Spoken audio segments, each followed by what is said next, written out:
Hey, comic book fans, welcome back to Comic Book Corner 2.0. And fans, you're with me, Mike Spider Slayer, and you're getting ready for episode number 46 of the countdown. That's right, fans. So today we had a total of only 10 comics on this week's countdown. Kind of a light week, no digital comics.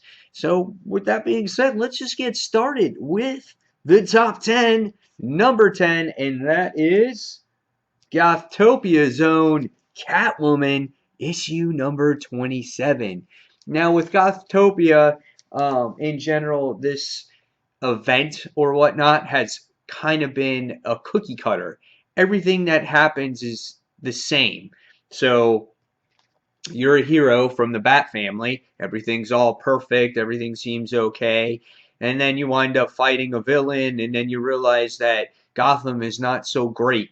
And it winds up being this bad place. It's like the same thing over and over again with each particular character, and somehow they're all going to be involved in the final issue of Gothopia and Detective Comics.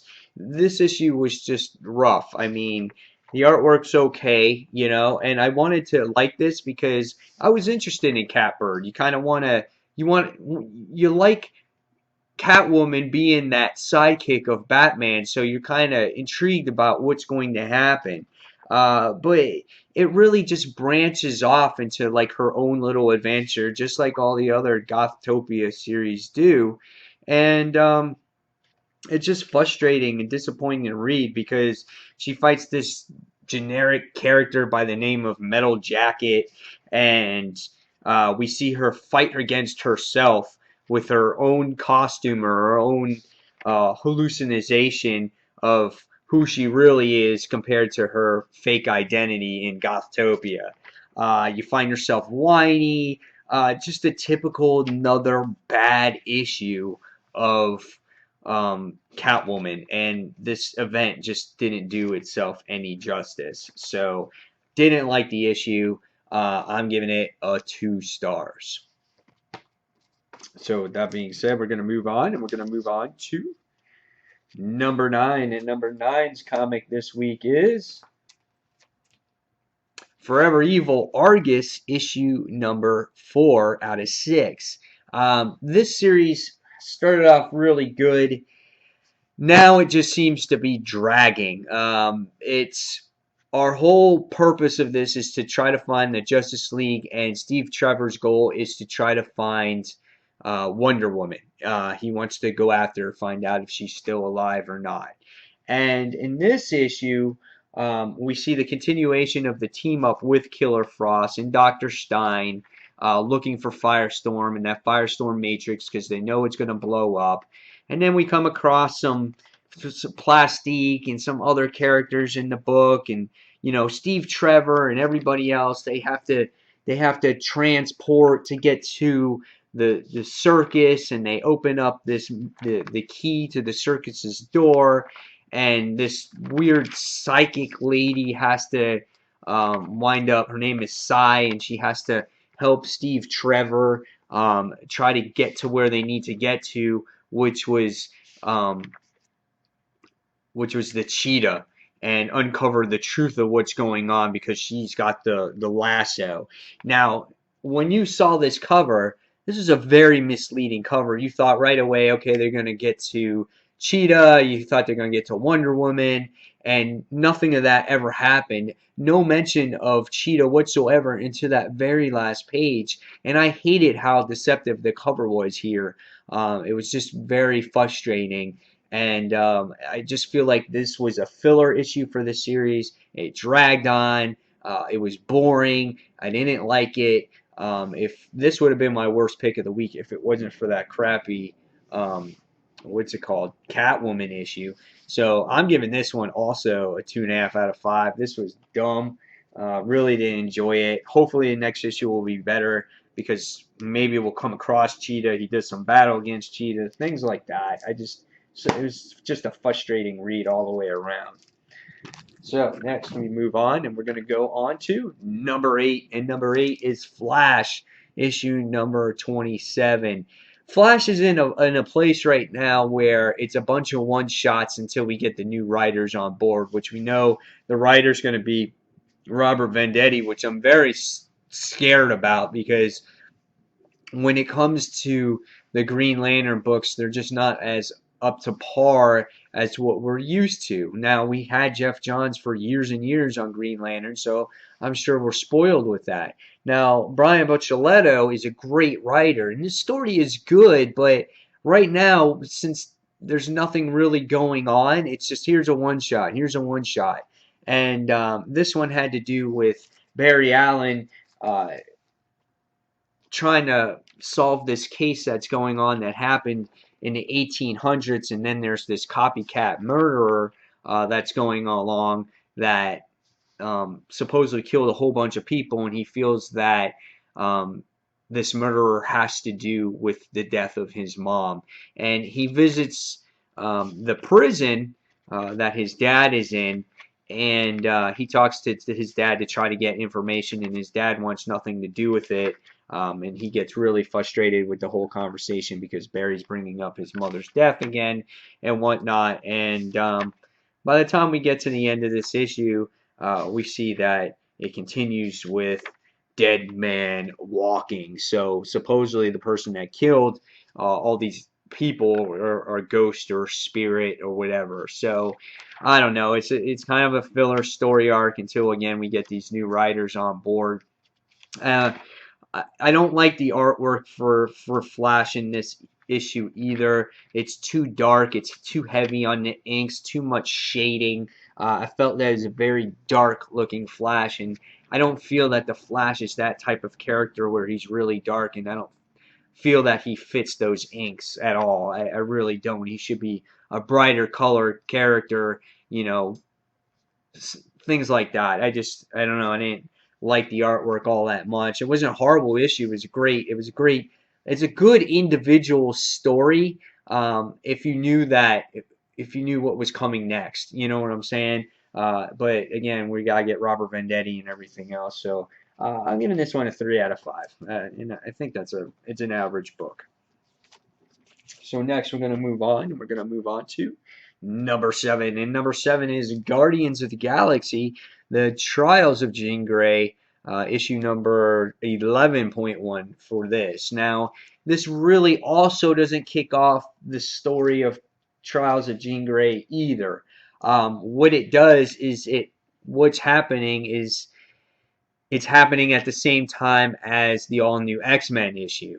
So you got to see what the X-Men experienced right before Jean Grey's abduction from was it the Shire? I don't remember now. But you get to see what happens during that time period with Peter Quill and Gamora and everybody else. And you know, it wasn't a bad story, but I don't think it was as great as All New X-Men. I thought the All New X-Men was good. Now, this started off as a similar way. Peter Quill and Gamora wind up speaking with each other, but it's not really Gamora. It has to do with a Skrull. And the artwork is really good. Sarah Pacelli does a great job. She does a great job on facial expressions as well. She did the Ultimate Spider-Man comic before David Marquez was on it. So I do like the artwork that she provides for us. Again, good facial expressions here. But Peter's not really talking with Gamora. It's a Skrull. You get to see, I guess, the galaxy or the leaders or whatnot talking about Jean Grey. You have Peter's dad is in here trying to get Jean Grey captured or whatnot, saying that she did this and that she's done this and she's a threat to the galaxy and whatnot. And you know, you see little things in here. You get to see Tony Stark's, I guess, you know, leaving the group, so you can have Angela in there.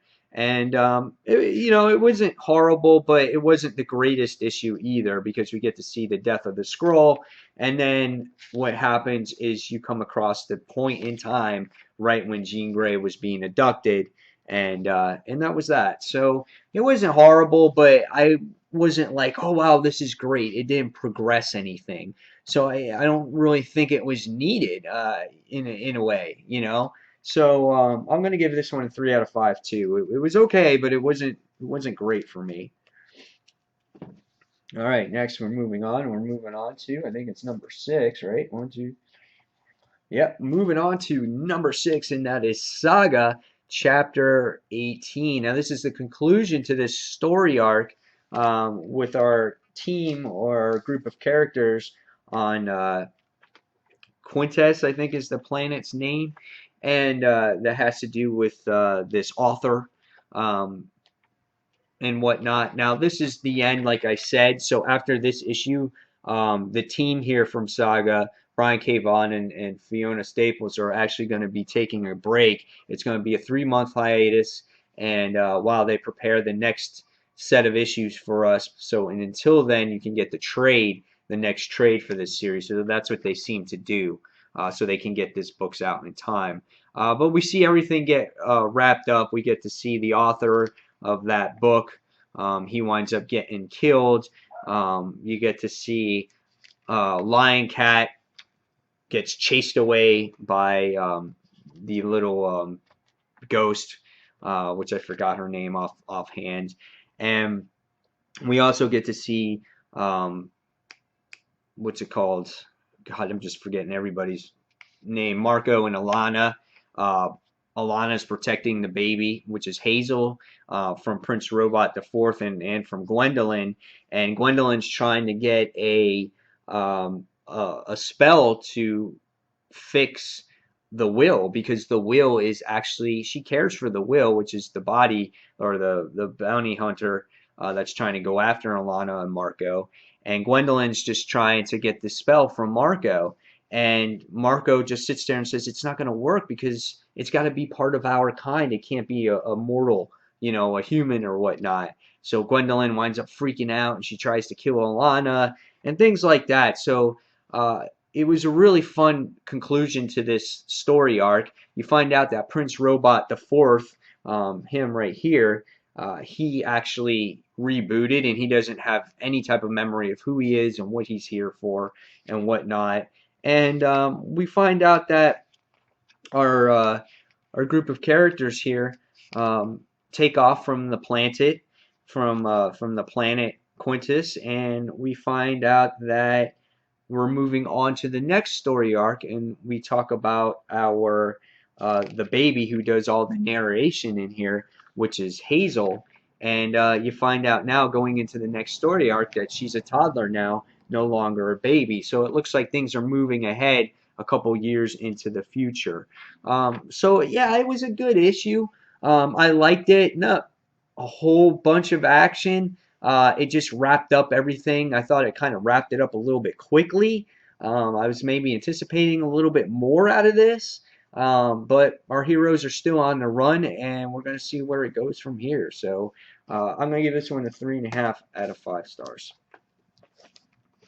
So next we're going to go on, and we're going to go on to top 5. And number 5 is, bam, Red Lanterns issue number 27.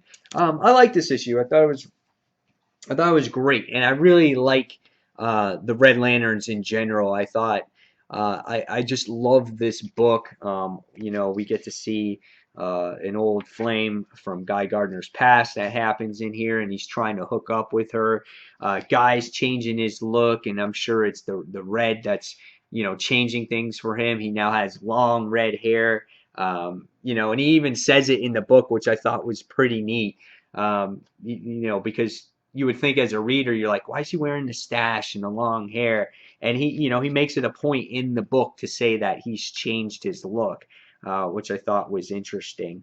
You get Bleez going out into the galaxy and trying to find out what's going on with the Red Ring, where the Red Ring go to, where Ratchet's Red Ring went to. So Rancor and Bleez wind up going on a mission together to try to tame the new Red Lantern of what happens, which I thought was really neat. So the dialogue between those two are pretty fun. She doesn't like talking to him and whatnot. And then you get the other two characters. in here, and I forget their names all the time. I can never remember their names. The one thing that the book doesn't do a great job on is telling the names of the characters in the actual book.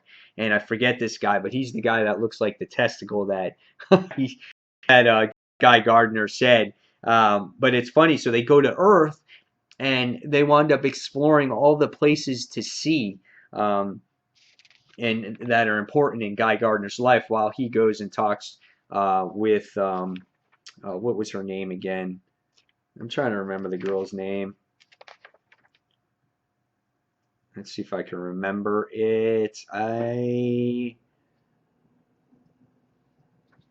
can't remember her name. It's just driving me crazy. But they had a whole history together when they were when he was part of the Green Lantern Corps and whatnot, and he's trying to get back into this relationship, and she's like, oh, we had good times, but there was bad times too, and then again you get our characters. They go across the earth, and they sit there and go to Arizona and Israel, and they go to Paris, and he's like, what's so special about this? I don't know. There's regular box structures and stuff like that. And then he's like, oh, let's go to Las Vegas. So they wind up going to Las Vegas, and they come across Shadow. And right away, there's heated words exchanged between the two. And, he winds up asking, it was such a funny part in the issue. And he goes, well, he's like, I got one question for you. He goes, what's a testicle? And I thought that was hysterical in the book. And she gets all offended. Shadow Thief gets all offended by it. And she winds up slapping him in the face. And he winds up going all, they wind up going all ape shit. The artwork in the book is really great. I really enjoy the artwork in this series. It's really fun. It fits the book tremendously. And then by the time you get to the end of the book, you get to see Rancor and Bleeze come across this. They get a signature in a reading, and they wind up coming across. You got it, Atrocitus, and you have a new Red Lantern here, which he has on a chain or whatnot. I guess that just got the new ring as well. So it looks like it got Ratchet's ring. So, and he's trying to tame it. So that's his form of the Red Lantern Corps right there. So really cool. I really enjoyed this book. It's fun. I love Red Lanterns. I think it's such a great book, and it's so much better than the Green Lantern books right now. So I'm going to give this one a 4 out of 5 stars. All right, moving on. And we're moving on to number 4. And number 4 is Cataclysm, the Ultimate's Last Stand. Now, this book was still a really good book. Had great character moments in here with Kitty Pryde, I thought, which was really nice.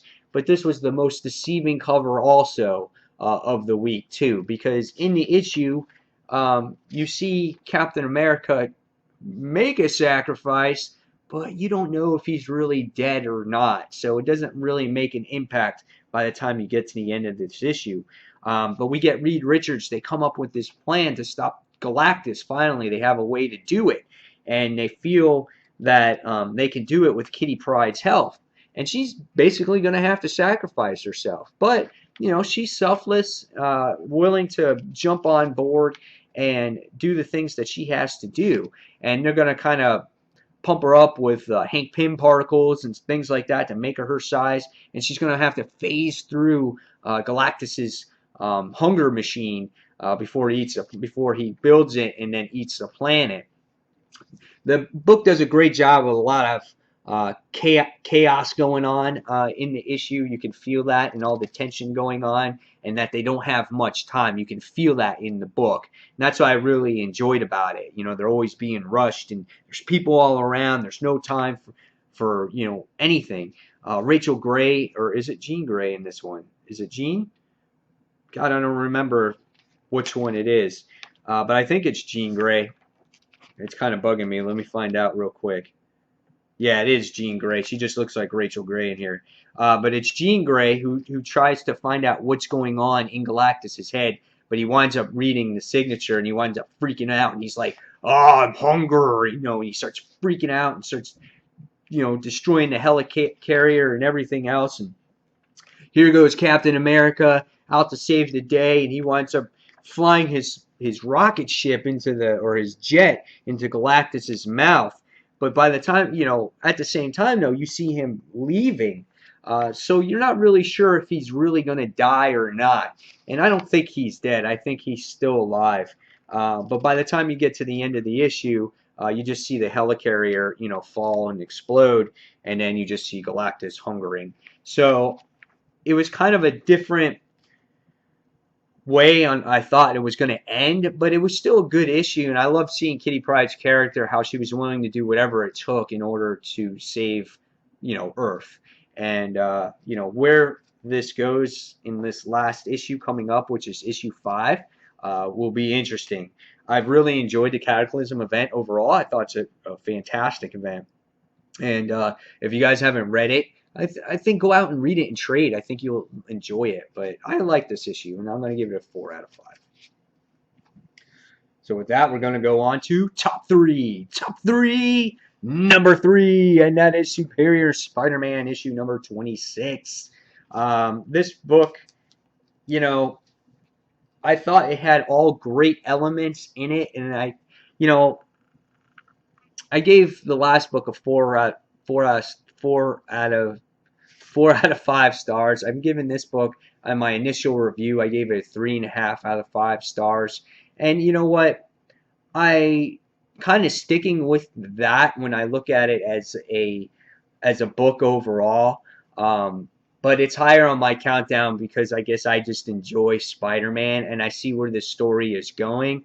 I just felt in this issue that there wasn't much progression in the story. Everything that we've already learned, we already know. We don't get identity from Green Goblin. We find out that Peter Parker is coming back, which we figured that out in the last issue. The Avengers are dealing with Superior Spider-Man on how on who he actually is, and that's not resolved. So everything that we all had, it just kind of carried forward. So I thought it was kind of a little bit of a weaker spot when it comes to the prelude part. But I really, I enjoyed Humberto Ramos's art on the issue.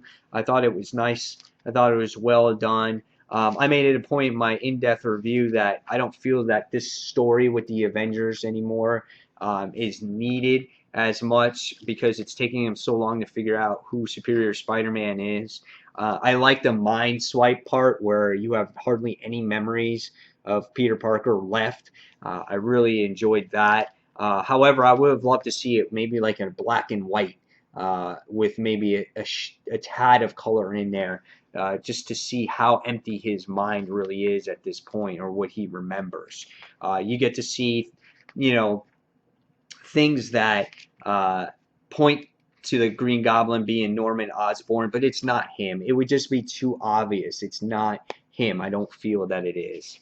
But I really enjoy this story, and my anticipation for it is so high. Even though I give the overall issue 3.5 out of 5, it's still higher because I love the story part aspect of Goblin Nation or whatnot. I think it's going to be a fun ride. And just a Spider-Man fan in general. So I'm going to give this one a 3.5 out of 5, but it is number 3 on my list. So, all right. So moving forward, I'm going to go on to number 2, and number 2 is Batman and Robin issue number 2. I really enjoyed this book. This has the first week of Dick Grayson going out there and being Robin. And I enjoyed that story because you see them getting around and talking and, remembering things and remembering Damien and things like that. And they just talk about this. They talk about the time when Dick Grayson first became Robin. And what I loved about this book was about how stubborn Dick Grayson really was in the actual issue. I loved how he was bored at school and he couldn't wait to get out of school to become Robin. And you get to see his original costume on here, and Batman had nothing to do with it, or Bruce wanted nothing to do with it. And you get to see that Batman was so reserved about Dick going out on the town and trying to stop the bad guys. I thought it was really great. And Dick had to go out there and really prove himself against Tusk. And he did. He went out there and he proved himself. And I really just enjoyed the story. I had a lot of fun with it. I love seeing, Dick Grayson's character in here. And it was a nice annual. I mean, yes, was it a filler story? Had nothing to really do with anything that's going on in this series right now? No, but when you see Batman and Robin on the title, this felt like a Batman and Robin book, and I really enjoyed it. And this gets a 4.5 out of 5 stars for me. So next, my number one book of the week, and that is Earth 2 issue or annual number 2. This was another great Batman book. This is the origin of Thomas Wayne and how he became the Batman of Earth 2. And this was a fun read. Really great job on explaining things that happened, obviously, to Bruce's parents once again, which we know. You get to see Bruce Wayne in the actual issue here, trying to find out what happened to these people that are related to his father's death. And, this particular guy is skull crushing people and things like that. And I love the costume that Bruce wears. I think that's really neat.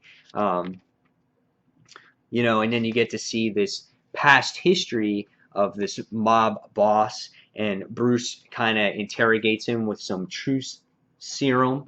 And then you get to see the history of Thomas Wayne on how he was practicing to be a doctor and how he was related to these mob bosses and things like that. And I thought it was really interesting. You get to see Martha in here, and I thought it was fun. And then by the time you get to the end of the issue, Bruce finds out that his father is actually alive. And you're just like, what is going on? I'm like, that is so awesome. And even though we knew that Thomas Wayne was Batman in Earth 2 already, since that was already revealed, the story did such a great job on providing an entertaining story that you wanted to know that this was Thomas Wayne and what his journey was and how he became Batman and how he wants to relive his son's legacy because his son sacrificed himself. Artwork was a little creepy at times too, but however, I just enjoyed the book. I loved seeing the history, the backstory of Thomas Wayne. I loved everything about it, and then by the time you get to the end of the issue, we get to see that the story is going to continue with the battle against Dark Superman and whatnot. So, and you had to feel for Thomas Wayne because by the end of this origin story, we see that he got to look on the outside of Bruce Wayne's, growing up and upbringing of his kids and all that other stuff. So, fun read. I really enjoyed this book. Definitely the best book of the week. Only 10 comics this week, but this is the one that stood out for me. So there you have it, guys. Kind of a shorter countdown this week, only 10 altogether. So you've seen the worst, you've seen the best. And guys, tell me what you thought your best comic was of the week and what your worst comic book is of the week. And until the next comic book review, guys, thank you for watching Comic Book Corner 2.0. And I'll see you guys in the next comic book review. Take care, everyone. See you soon. Bye.